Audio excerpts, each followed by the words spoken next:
बार आज मैं वो पूछना चाहता हूँ, वो राजपूत सभा कहाँ है जो 7 दिन पहले वहाँ किसी के कहने पर ड्रामा कर रही थी। आज वो कहीं दिखाई नहीं दे रहे।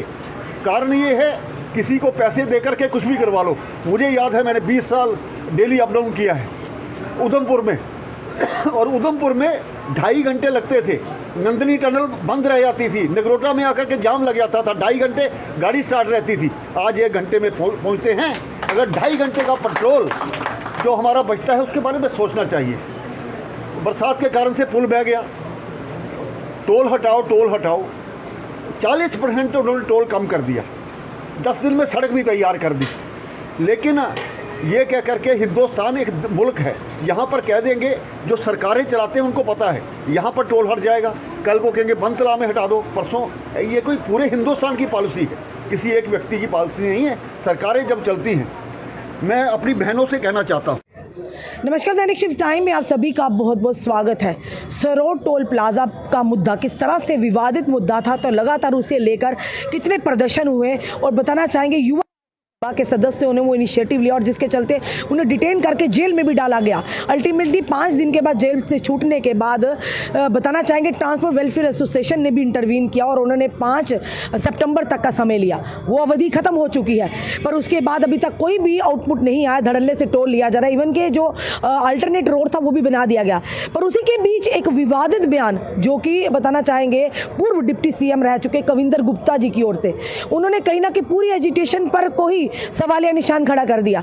यानी उन्होंने साफ तौर पर कहा कि कहाँ है वो युवा राजपूत सभा जो 7 दिन पहले एक ड्रामा किया था उन्होंने, और ये कह लीजिए कि पैसा दो तो कुछ भी कर लो। यानी बहुत बड़े इल्जाम आते हैं। आज उसी के चलते प्रेस वार्ता भी की गई युवा राजपूत सभा की तरफ से, रोष यानी कि प्रेस वार्ता की गई कि आखिर इस तरह के इल्जाम लगाने का क्या मतलब था कविंदर गुप्ता जी का। इस समय हमारे साथ एडवोकेट विक्रम सिंह जी से जानने का प्रयास करेंगे। विक्रम जी, ये बड़ा ही विवादित बयान हो गया और कहीं ना कहीं इल्जाम लगाए। यानी साफ तौर पर उन्होंने जिस तरह से बयान दिया कि पैसे देकर किसी के कहने पे वो एजिटेशन हुई थी। इवन के उस एजिटेशन में जनता भी जानती है, आम जनता ने भी समर्थन दिया, कई सियासी पार्टियों ने भी समर्थन दिया, क्योंकि युवा राजपूत सभा का ये अकेले का मुद्दा नहीं था, ये आम जनता का भी मुद्दा था। तो किस तरह से उनके बयान को आप लेते हैं? देखिए, सबसे पहले मैं आपको बोलना चाहूँगा, ये विवादित बयान जो कविंदर गुप्ता जी ने दिया है, सबसे पहले पॉइंट ये है कि बयान कौन दे रहा है जी? कविंदर गुप्ता जी। मैं आपको उनका थोड़ा सा हिस्टोरिकल बैकग्राउंड बता दूं कि उनका हिस्टोरिकल बैकग्राउंड क्या है। जैसे अजीत सिंह जी का मैंने हिस्टोरिकल बैकग्राउंड जो उनका बैकग्राउंड था वो बताया था, आज मैं आपको कविंदर गुप्ता जी का हिस्टोरिकल बैकग्राउंड जो उनका बताता हूँ। कविंदर गुप्ता जी जानीपुर में एक इन्वर्टर की दुकान पे काम करते थे, मे बी उनकी अपनी हो जी। इन्वर्टर ठीक करते थे वो सन 2000 के आसपास में। उसके बाद उन्होंने काफ़ी एक प्रॉपर्टी, कोई उनके एक दोस्त हैं उनके साथ मिलकर एक प्रॉपर्टी ली और जेके बैंक में या किसी अन्य बैंक में, वहाँ पर वो डिफ़ॉल्टर भी रहे, उनके ऊपर कोई कार्रवाई नहीं हुई। फिर उन्होंने कॉरपोरेशन की इलेक्शन लड़ी, फिर कॉरपोरेशन में आके जगदम उनके पास पैसा कहाँ से आ गया। मेरे पास उनका एक डॉक्यूमेंट है, ये अभी डॉक्यूमेंट मैं आपको शो नहीं करूँगा, अभी मुझे क्लैरिफाई हो जाए। करोड़ों की संपत्ति 2014 में उनके पास कहाँ से आ गई? ऐसा क्या है मेयर की कुर्सी में? सैलरी कितनी है? 15,000 रुपये सैलरी होगी, 10,000 20,000 रुपये सैलरी होगी, करोड़ों रुपए कहाँ से आ गई उनकी मेयर बनने के बाद? जो उन्होंने 2014 में अपना एफिडेविट भी एक सबमिट, जब भी कोई कैंडिडेट जो है वो एमएलए कैंडिडेट इलेक्शन लड़ता है तो वो एक एफिडेविट जमा करवाता है। 2.5 करोड़ की संपत्ति कहाँ से आ गई उनके पास 2014 में, और आज वो बड़ी ज़्यादा बढ़ गई है। उनकी इन्वेस्टमेंट उन्होंने वहाँ पर हिमाचल में एक कंपनी में कैसे कर दी, वहाँ पर टेक कंपनी में, वहाँ पैसे कहाँ से आए? जो वो प्लॉट्स वगैरह खरीदे उधमपुर में, जम्मू में, कहाँ से आए वो? बयान कौन दे रहा है? कविंदर गुप्ता जी, जो खुद एक सबसे बड़ा, अगर मैं कहूँ, क्योंकि बड़े सारे लोगों ने, हम भी तब स्टूडेंट्स थे, हमने भी बड़े प्रोटेस्ट किए थे अपनी बेटी के लिए। उन्होंने अपनी बेटी को लगाने के लिए एक पोस्ट जनरेट करवा दी और जो हायर मैरिट वाले बच्चे थे उनको साइड में करके अपनी बेटी को वहाँ पर लगाया। चोर कौन रहा है यहाँ पर? कविंदर गुप्ता जी। और सबसे पहले ये सवाल जो है, सबसे पहले मेरा सवाल आपके माध्यम से, मीडिया के माध्यम से भारतीय जनता पार्टी से है कि क्या ये जो बयान जो कविंदर गुप्ता जी ने दिया है, ये बयान आपका है, भारतीय जनता पार्टी का बयान है, या उसका पर्सनल बयान है? अगर उनका पर्सनल है तो हमारे पास बड़े डॉक्यूमेंट्स हैं उनके। हम, कोई भी राजनेता होगा, दूध का धुला तो आजकल कोई है नहीं। अगर दूध के धुले होते तो तभी तो मापदंड जो है वो चल रहे हैं। दूध का धुले तो हमारे कविंदर गुप्ता जो है नहीं। और उनके जो है, हमने भी अपने कुछ दोस्तों से हमने उनका डॉक्यूमेंट्स हमने उनके भेजे हैं और विद इन 2-3 डेज और 5 डेज हमारे पास उनके सारे डॉक्यूमेंट्स जो हैं वो पहुंच जाएंगे और फिर हम क्लैरिफाई करेंगे लोगों को कविंदर गुप्ता जी है क्या। और सेकंड थिंग, जहाँ तक मेरी, हम पॉलिटिकली ज़्यादा इतने एक्टिव नहीं है, लेकिन यहाँ तक मेरी वो है, कविंदर गुप्ता जी की उम्र हो गई है 63-64 साल, 63-64 के हो गए हैं। अब वो कहते हैं ना मरा हुआ सप, ओले मरे हुए सप है, ठीक है, लेकिन मरे हुए सप जेड़ा होंदा ना, वो अपना मरने के बाद भी ओहदा मूँह ना हीरा इ'यां हिलदा रौंह्दा है, ठीक है ना। हूँ उनका मूँह हिला दा, वो सोचा था कि क्या पता राजनीति च मेरा कुछ बनी है, मैं राजपूत सभा की टारगेट करगा। इन्हें सभा की टारगेट नहीं किया, इन्हें प्रत्येक डोगरा दी, प्रत्येक वकील, प्रत्येक ट्रांसपोर्ट, प्रत्येक ऑर्गेनाइजेशन जेह्ड़े टोल के लिए प्रोटेस्ट करा दे, जेह्ड़े टोल उपर जा रहे, इन्हें सारे दी बोलिया। मतलब कि भारतीय जनता पार्टी का अगर बयान भारतीय जनता पार्टी का है, मतलब कि भारतीय जनता पार्टी जेह्ड़ी है वो डोगरे के अगेंस्ट है। अगर उन्हें बयान दिते दा, अगर बीजेपी की मर्जी करना बयान देते दा। क्योंकि जब हम रविंद्र रैना जी से कल ही 2 दिन पहले इंटरव्यू जब किया, तो रविंद्र रैना जी ने कहा कि जो प्रदर्शन करते हैं उनमें से हमारे भारतीय जनता पार्टी के भी लोग हैं। इसका मतलब कविंदर गुप्ता जी ने उनको भी कटघरे में नहीं, रविंद्र रैना जी को तो कटघरे में मैं बोल रहा हूँ ना, वो कविंदर गुप्ता जी की कविंदर गुप्ता जी मैं बोल रहा हूँ ना, वो ना मरे हुए सप पहले, ठीक है ना, और अपनी राजनीति कुछ नहीं है। हूँ उम्र आउटडेटेड हो जाता ना, आउटडेटेड, वो सोचा था कि चलो मैं टारगेट करी है अपने डोगरे की टारगेट करी है, राजपूत समाज की टारगेट करी है, कुछ मिगी लब्भी आ, वो लब्भना कख नहीं है। उस समय तो वो भी नहीं बोले थे जब टोल प्लाजा का इतना इशू हुआ। मैडम जी ये कुदा नहीं बोलते हैं ना, तुम मीं दस्सी स्मार्ट मीटर का मुद्दा होया, बोले नहीं बोले, प्रॉपर्टी टैक्स का मुद्दा है, बोले नहीं बोले, जम्मू के डोगरे कन्नै इन्ना अत्याचार होया, बोले नहीं बोले, इंप्लॉयमेंट ऊपर हर रोज़ कोई ना कोई जेह्ड़ी है क्या उसी रिक्रूटमेंट जेह्ड़ी कैंसल होंदी है, रिक्रूटमेंट्स नहीं बोले नहीं बोले, बोलना कुत्थे, बोलना गल ही नहीं है। अगर बोलणगे उन्हें पता असें स्कैम किन्ने कीते दे न अपने टाइम उपर, ते स्कैम जोल्लै सामने आएंगे तो ओल्लै फिर छड़दी ईडी कुसै दी भी नहीं है, जेह्ड़ा भी अगेंस्ट होंदा। जो आपका मुद्दा था, जो युवा राजपूत सभा ने आम जनता के डोगरों के लिए आवाज़ उठाई थी, क्या उस मुद्दे पर हल हो गया? क्योंकि 5 तारीख का समय मांगा था। देखिए हमारे प्रधान साहब जो है वो डिवकॉम साहब से उन्होंने हमें 7 तारीख तक का टाइम दिया था। हमारे प्रधान साहब जो 8 तारीख को शायद डिवकॉम साहब से मिले भी थे, और डिवकॉम साहब ने हमें ये बोला था कि G20 का वो समिट चल रहा है, जैसे वो कंप्लीट होगा हम वहाँ से बात करके विद इन 2 और 3 डेज, उन्होंने हमें 12-13 तारीख तक का बोला था। देखिए मुद्दा जो है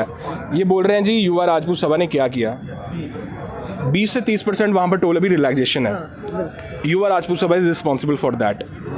रोड जो था पहले पूरा टूटा हुआ था, आज बना हुआ है, युवा राजपूत सभा इज रिस्पॉन्सिबल फॉर दैट। और ना जो पुल है वो टूटा हुआ था, आज अल्टरनेट ब्रिज बन गया, युवा राजपूत सभा is responsible for that. NHA की टीम दिल्ली से यहाँ पर आ गई, युवा राजपूत सभा इज रिस्पॉन्सिबल फॉर दैट। ये सारी चीज़ें युवा राजपूत सभा ने ही की है, कोई बीजेपी के। सवाल मेरा भी रहेगा, बीच में आपने भी कुछ मतभेद था, यानी ये कहेंगे या नाराज़गी कही है कि जब युवा राजपूत सभा ने छन्नी में प्रदर्शन किया था और उसका समर्थन किया था ट्रांसपोर्ट वेलफेयर एसोसिएशन को, तो कहीं ना कहीं आपने अपने पद से, यानी कि जो जनरल सेक्रेटरी की पोस्ट से आपने इस्तीफा दिया था, भले ही संगठन के साथ है, ऐसा क्या हो गया था जिसकी वजह से आपको इस्तीफा देना पड़ा? देखिए मुझे ये चीज़ें जो पहले ही हुई थी, आपने भी अपने पेज पे मेरी एक वीडियो चढ़ाई थी ये प्रोटेस्ट होने से पहले ही, और ये मैंने क्लैरिफाई कर दिया। सरदार अजीत सिंह जी जो हैं, हमारा उससे पर्सनल कुछ नहीं है, लेकिन Sardar Ajeet Singh is a agent of administration, of LG administration, वो हमें पूरा क्लियर कट है। उसमें रीजंस क्या है?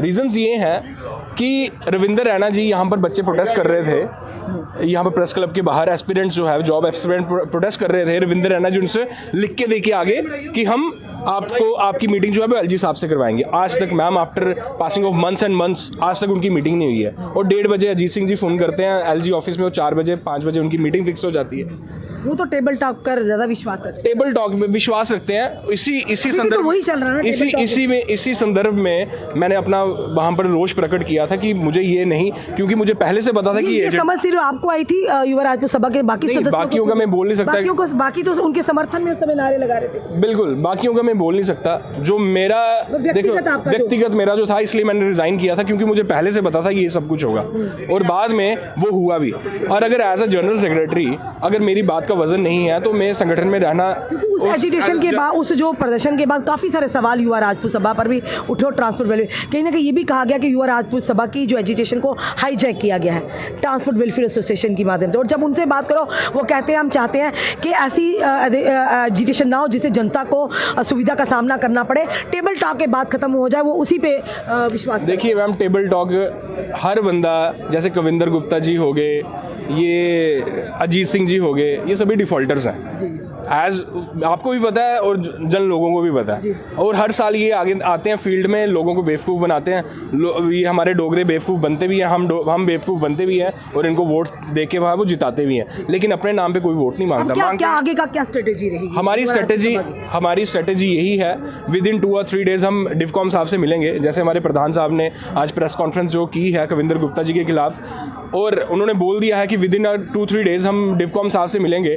अगर हमें उनकी तरफ से, क्योंकि एक डिफकॉम जो है वो एक बिगेस्ट चेयर है और उन्होंने आश्वासन दिया है। अगर उन्होंने आश्वासन दिया और हम उसको करेंगे, मानेंगे, अगर विद इन 2-3 डेज़ अगर हम उनसे मिलते हैं, अगर नहीं होगा तो 14-15 तारीख में, जैसे हमारे प्रधान साहब ने बोला, 14-15 तारीख के बाद युवा राजपूत सभा आपको फिर से सड़कों पर। तो कविंदर गुप्ता जी के लिए क्या कहेंगे आप इस बयान को लेकर? देखिए, जो डिफॉल्टर्स हैं ना, उनके लिए कोई नहीं है, ना मेरी वर्डिंग है उनके लिए, they are all the defaulters को वी नेवर सपोर्ट।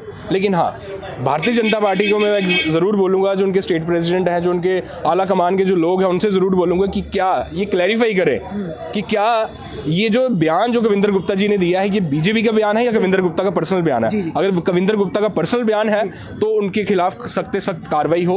अगर बीजेपी का ये बयान है तो पूरे डोगरा समाज को उनको ये बोलना पड़ेगा, क्योंकि टोल पे सिर्फ राजपूत सभा वाले नहीं गए थे, राजपूत वकील, मैं खुद वकील हूँ, मेरे कोर्ट के भी बार एसोसिएशन के भी बड़े मेंबर्स वहाँ पर गए थे, डोगरा समाज के भी बड़े लोग वहाँ पर प्रोटेस्ट करने गए थे। तो ये लालचन जो है, जो उन्होंने लगाया सभी डोगरा समाज, डोगरा वासियों पे है। धन्यवाद। ये थे हमारे साथ एडवोकेट विक्रम सिंह जी, जिन्होंने साफ तौर पर कहा कि सबसे पहले भारतीय जनता पार्टी के प्रदेश अध्यक्ष से भी निवेदन करें, आला कमान से भी ये निवेदन करते हैं कि इसका स्पष्टीकरण किया जाए कि जो बयान कविंदर गुप्ता जी ने दिया, जो एलिगेशंस उन्होंने लगाया है कि वो ड्रामा था 7 दिन का, कहाँ आज युवा राजपूत सभा, ये कहो कि पैसे दो और कुछ भी करवा लो, यानी साफ तौर पर उन्होंने कहा कि जो भी किया गया किसी के कहने पर पैसे दिए गए तभी ये हुआ है। तो इसकी बात का स्पष्टीकरण किया कि ये भाजपा की तरफ से बयान था कविंदर गुप्ता जी का या उनका व्यक्तिगत था। अगर व्यक्तिगत था तो उसकी भी स्पष्टीकरण देना होगा, अगर भाजपा की तरफ है तो कहीं ना कहीं पूरे डोगरा समाज पर ये लालचन लगा, उसका स्पष्टीकरण अब देना ही होगा। चलिए देखते हैं, जो समय दिया, समय सीमा निर्धारित दी है कि टोल का मुद्दा भी ठंडा नहीं हुआ है। जो युवा राजपूत सभा ने इनिशिएटिव लिया है, विक्रम जी ने कहा वो आगे भी लेकर जाएंगे, पर फिलहाल जो समय दिया गया, क्योंकि G20 आप जानते हैं जिस तरह से दिल्ली में हो रही है, उसके बाद आगे का क्या स्ट्रेटेजी होगी युवा राजपूत सभा वो जरूर रखेगी। पर फिलहाल आज जो प्रेस वार्ता भी हुई और आज कहीं ना कहीं रोष था, जो कविंदर गुप्ता ने कल बयान दिया और सोशल मीडिया पर लगातार वो बयान वायरल था और कई सारे सवाल कविंदर गुप्ता जी पर भी उठ रहे थे, क्योंकि जिस तरह से विक्रम जी ने कहा, जो खुद डिफॉल्टर हो और दूसरों पर किस तरह से उंगली उठा सकता है। अपने कमेंट, अपने सुझाव हमें जरूर दीजिए। इस वीडियो को जितना हो सके शेयर कीजिए। जुड़े रहिए हमारे साथ अगले अपडेट के लिए। जय हिंद, जय भारत।